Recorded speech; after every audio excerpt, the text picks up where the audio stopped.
디아틀로프 고개 사건. 1959년 그날 밤의 이야기.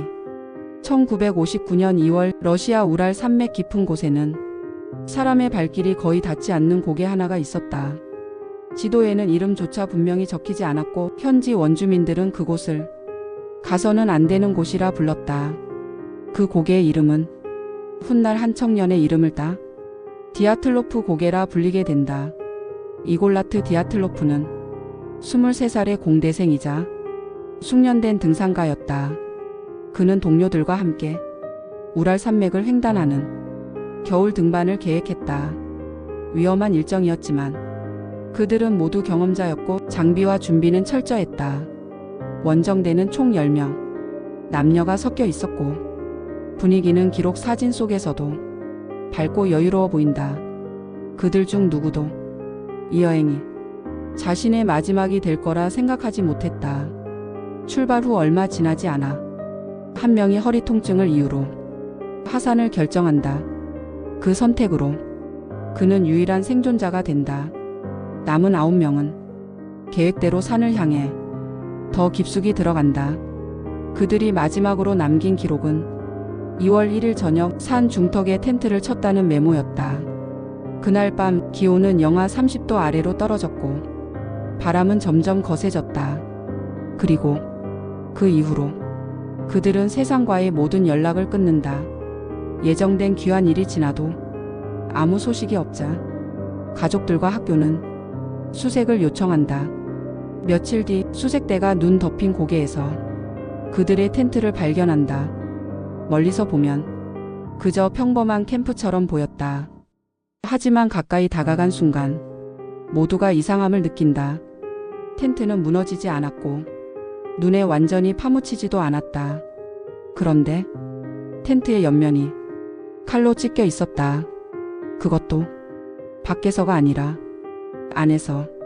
출입구는 멀쩡한데 사람이 기어 나갈 수 있을 만큼 천이 찢겨 있었다. 텐트 안에는 신발이 가지런히 놓여 있었고 두꺼운 외투와 장갑, 식량과 장비가 그대로 남아 있었다. 영하 30도의 밤, 숙련된 등산가들이 이 모든 걸 두고 맨몸으로 뛰쳐나갔다는 뜻이다. 이건 실수가 아니라 공포였다. 수색대는 텐트에서 이어지는 희미한 발자국을 따라간다. 눈 위에는 9명의 발자국이 있었다. 도망치듯 뛰지 않았다. 서두르긴 했지만 일정한 간격이었다. 마치 지금 당장 여기서 벗어나야 한다는 공통된 판단을 내린 것처럼 발자국은 산 아래 숲으로 이어진다. 그리고 그 숲에서 첫 번째 시신들이 발견된다. 커다란 소나무 아래 두 구의 시신이 서로 멀지 않은 곳에 누워 있었다. 그들은 속옷 차림이었고 피부는 검게 변색돼 있었다.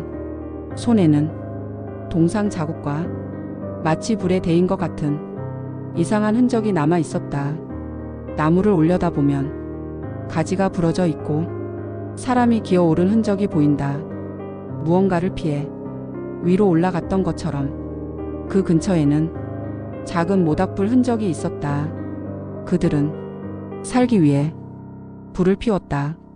하지만 그 불은 너무 작았고 너무 늦었다. 조금 더 위쪽 텐트로 향하는 방향에서 또 다른 시신들이 발견된다. 이번에는 3명. 이들은 숲에서 다시 텐트로 돌아가려 했던 것으로 보인다. 하지만 한 명씩 눈 위에 쓰러진 채 얼어붙어 있었다. 그들은 끝까지 돌아가려 했다.